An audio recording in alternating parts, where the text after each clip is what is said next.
Hello, everybody. Welcome back to Planet X News. This is Scott from the Nibiru channel, July 30th, 2017. And this early evening, we are here today with our Planet X physicist, Dr. Albers. How are you this evening? I'm very well, thank you, Scott. And how are you? I'm doing very, very well. So what do you think of this new recent turn of events with these new photographs coming in from Germany? Well, this was amazing, Scott. Of course, now we have two independent telescope observations of this same object. We have the ones you made, and we have the ones that this other man made from Germany.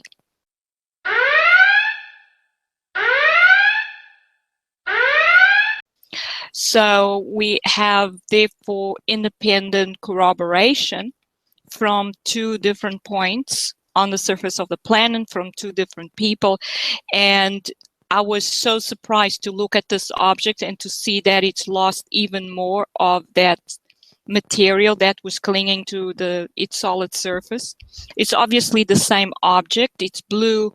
It has grooves on the surface. It's extremely large.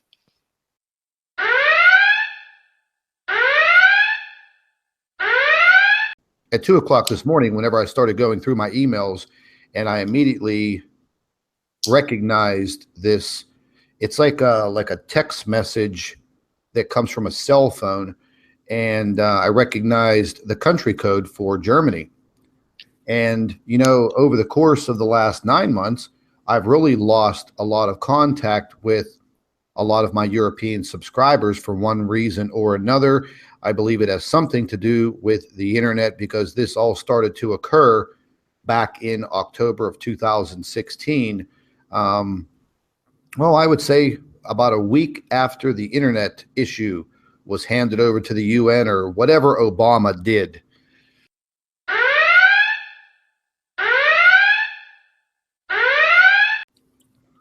So very, very interesting. The email that I got, it was actually written in German. I had to, translate it with the Google Translator real quick. And it basically said, I found the same blue bastard that you found back in May. I've been watching your videos, and here is the evidence. And there were multiple photographs in there, and I was truly amazed at what I was seeing. And I reviewed these photographs for about 2 hours, and I sent a large batch of them to a good friend of mine that's kind of like Prep Bossy. He's really good at bringing out some of the detail in these photographs for video use.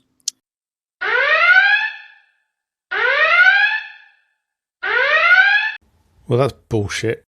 Pictures I've taken with the telescope camera on it, I haven't needed to do anything to bring any detail out of the moon, the sun, the stars, nothing. If you take a decent photograph, you take a decent photograph. You don't need to enhance it for presentation in videos. So you're just talking shit. And he did just that, and he was pretty amazed at what he saw. Also, I shared the photographs with a lot of you on the Facebook, Planet X News Facebook page. I shared them with the doctor, and, she was pretty surprised herself. And she's been working on this since about 6:30 this morning, nonstop. So she's actually put in over 12 hours examining the photographs and writing the report that we're about to get into. So we all have a better understanding of what we're looking at.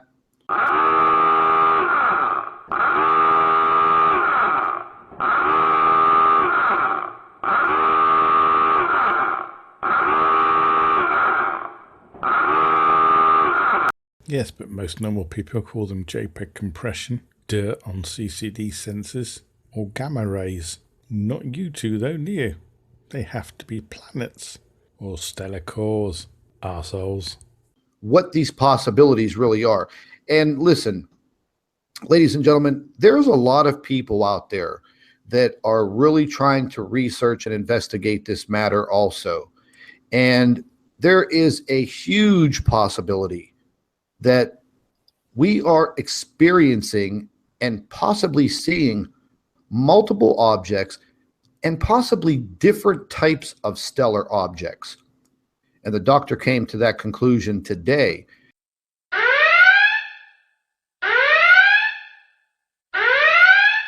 Yes, the different ones being called lens flare, cosmic rays, and JPEG compression. They're not planets or stellar cores. Honestly, they're not.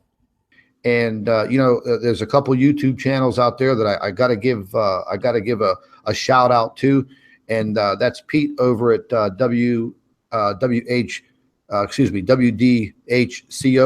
Listen, he's been doing some fantastic work with the photographs and video from Becky Lewis.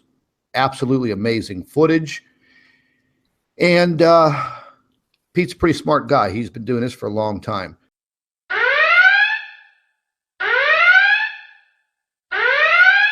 Pete's about as smart as any other Nibiru knob.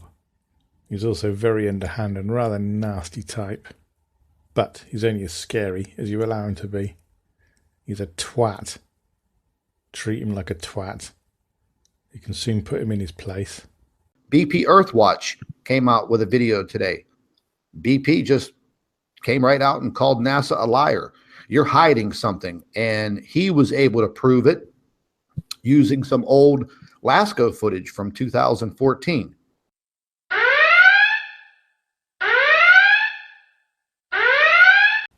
BP Earthwatch, don't make me laugh. He's a blithering imbecile. He talks utter shite.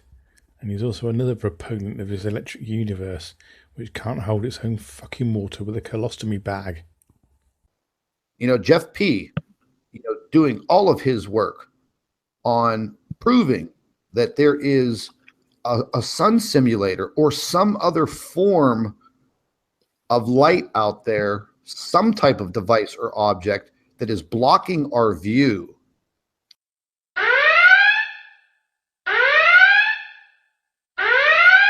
Scott, I don't think you understand.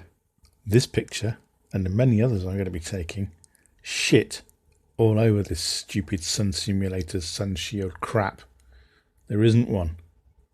I'm getting direct pictures of the sun. Nothing in the way. And this also means I can see any shit that you say is there that isn't. So you're both in deep shit, you stupid bastard. You know that I believe in making observations and making logical deductions from these observations. That's what I have been doing.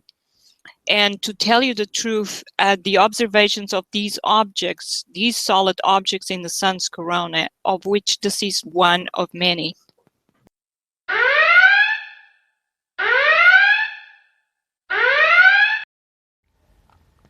Observational evidence is all very well, and so is logic. The Greeks were good on logic. They were very hot on it, actually. But it does have its faults. In one of the Greek stories is they deduced that there were holes in the skin because of sweat. And as we know, they were quite right, because we have things called pores that allow sweat to exit and helping us to cool down. But their logic failed on the understanding of fire, because they believed the fire was contained within wood. And we know that's not how it works. And unfortunately, you're using logic the same way. Just because you can see something in a camera lens doesn't mean there's a physical object there. And whereas everyone else has an understanding of how camera optics work, and how lens flares, JPEG compressions, cosmic rays hitting the sensors, and any other innumerable effects in camera can happen, you don't. So you fail because you haven't ruled out everything else beforehand. You've just decided, ooh, that's got to be a planet because it suits my narrative, and I'm going to chat bullshit about it.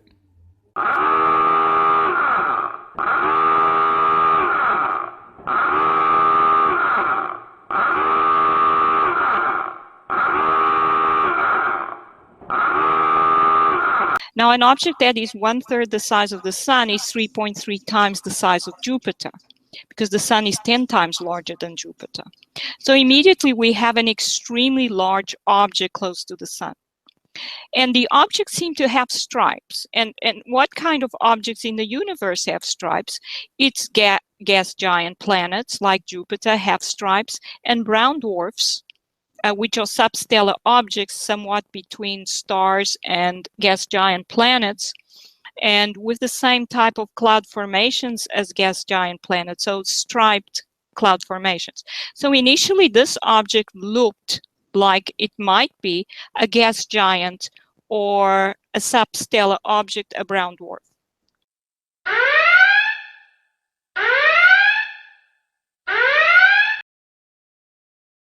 Just to help you all out with the visualization, here's a picture of the sun I took with the sunspot 2670. And then I copied it, pasted it, shrunk it, and changed the tint slightly. You can still see the sunspot if you look really closely. That is the sun at a third the size as claimed in the paperwork. Do you really think we would miss an object that big wandering around the sun as it's supposed to be orbiting it?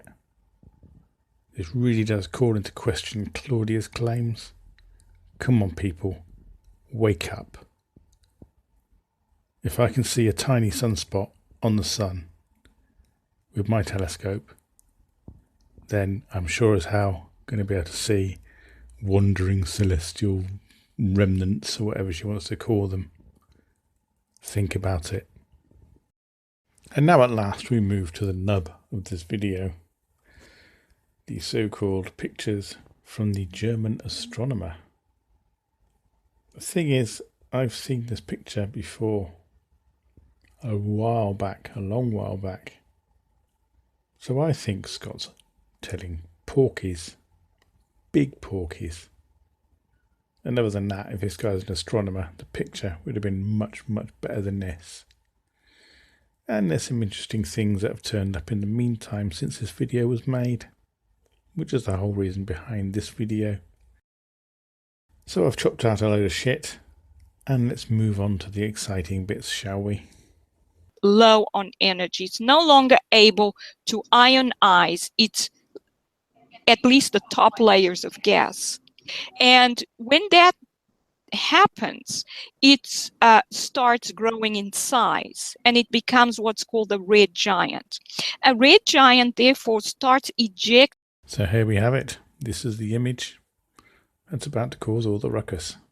Or it caused a small ruckus in comments, and we shall move on and see why.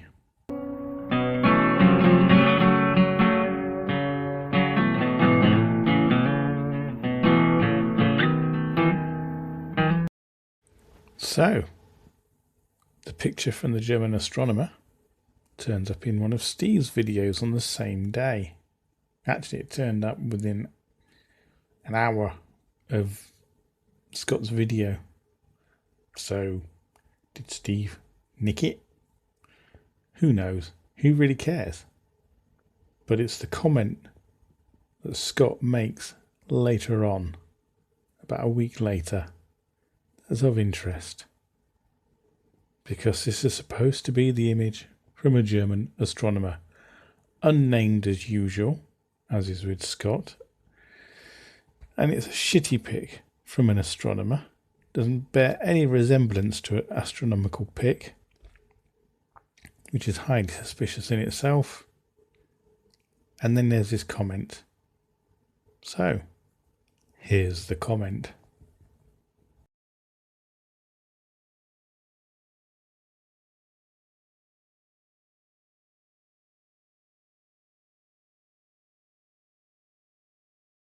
As you see, Scott is now claiming he took the picture.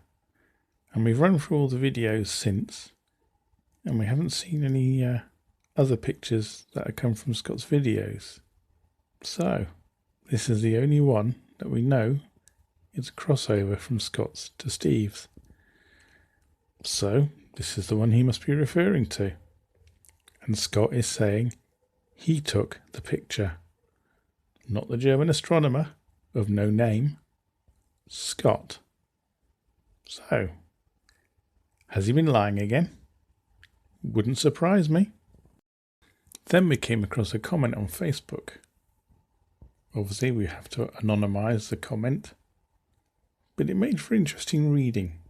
And of course, Scot totally ignored it for obvious reasons, like it pissed all over his narrative. But it got me thinking. And then with my recent foray into solar photography, re-looking at the picture, it really got me thinking. And so, one of the troll members had a go. Because instead of moss, I thought lichen. The green blobby planet looks like lichen. And this is what we came up with. So here we have the magic ingredients. 1. A picture of the sun, badly focused, overexposed, and it's bleached out in the tube of the telescope. 2. A picture of some lichen on a rock. And 3. This is the result. Interesting. And it's also not as if Scot has never faked images before. This makes interesting viewing.